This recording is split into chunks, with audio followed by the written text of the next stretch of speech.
வெளிப்படுத்தின விசேஷம் 9ஆம் அதிகாரம். 5ஆம் தூதன் எக்காளம் ஊதினான்.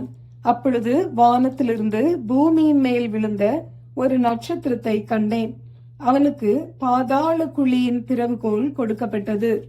அவன் பாதாள குழியை திறந்தான். உடனே பெருஞ்சூளையின் புகையைப் போல அந்த குழியிலிருந்து புகை எழும்பிற்று. அந்த சூளையின் புகையினால் சூரியனும் ஆகாயமும் அந்தகாரப்பட்டது. அந்த புகையிலிருந்து வெட்டுக்கிளிகள் புறப்பட்டு பூமியின் மேல் வந்தது.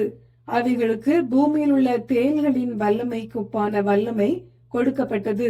பூமியின் புல்லையும் பசுமையான எந்த பூண்டையும் எந்த மரத்தையும் சேதப்படுத்தாமல் தங்கள் நெற்றிகளில் தேவனுடைய முத்திரையை தரித்திராத மனுஷரை மாத்திரம் சேதப்படுத்த அவைகளுக்கு உத்தரவு கொடுக்கப்பட்டது.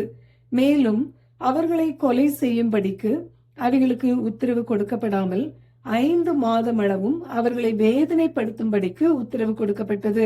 அவைகள் செய்யும் வேதனை தேளானது மனுஷரை கொட்டும்போது உண்டாகும் வேதனை போலிருக்கும். அந்நாட்களில் மனுஷர்கள் சாவை தேடியும் அதை காணாதிருப்பார்கள். சாக வேண்டுமென்று ஆசைப்படுவார்கள்.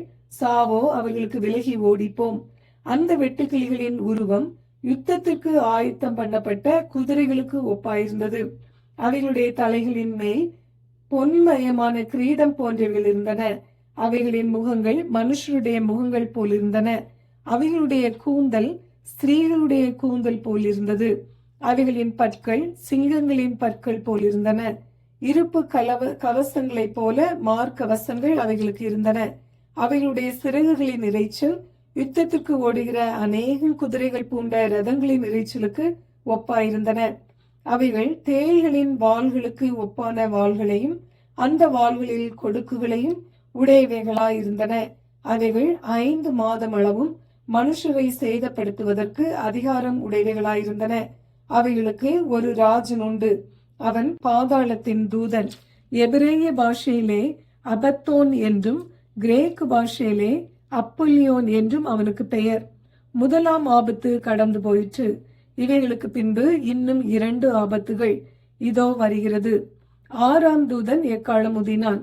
அப்பொழுது தேவனுக்கு முன்பாக இருந்த பொற்பீடத்தில் 4 கொம்புகளிலுமிருந்து ஒரு சத்தம் தோன்றி எக்காலத்தை பிடித்திருந்த 6ஆம் தூதனை நோக்கி, ஐபிராத் என்னும் பெரிய நதியண்டையிலே கட்டப்பட்டிருக்கிற 4 தூதர்களையும் அவிழ்த்துவிடு என்று சொல்ல கேட்டேன். அப்பொழுது மனுஷரில் 1/3 பங்கை கொல்லும்படிக்கு 1 மணி நேரத்துக்கும் 1 நாளுக்கும் 1 மாதத்திற்கும் 1 வருஷத்திற்கும் ஆயத்தமாக்கப்பட்டிருந்த அந்த 4 தூதர்களும் அவிழ்த்து விடப்பட்டார்கள். குதிரை சேனைகளாகிய இராணுவங்களின் தொகை 20 கோடியாயிருந்தது. அவைகளின் தொகையை சொல்ல கேட்டேன். குதிரைகளையும் அவைகளின் மேல் ஏறி இருந்தவர்களையும் நான் தரிசனத்தில் கண்ட விதமாவது, அவர்கள் அக்கினி நிறமும் நீல நிறமும் கந்தக நிறமுமான மார்க்கவசங்களை உடையவர்களாயிருந்தார்கள். குதிரைகளுடைய தலைகள் சிங்கங்களின் தலைகளைப் போலிருந்தன.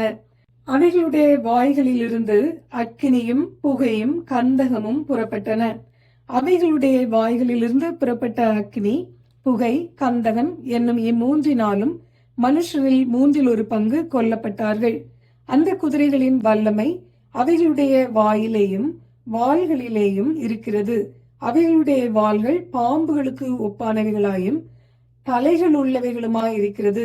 அவைகளாலே சேதப்படுத்துகிறது.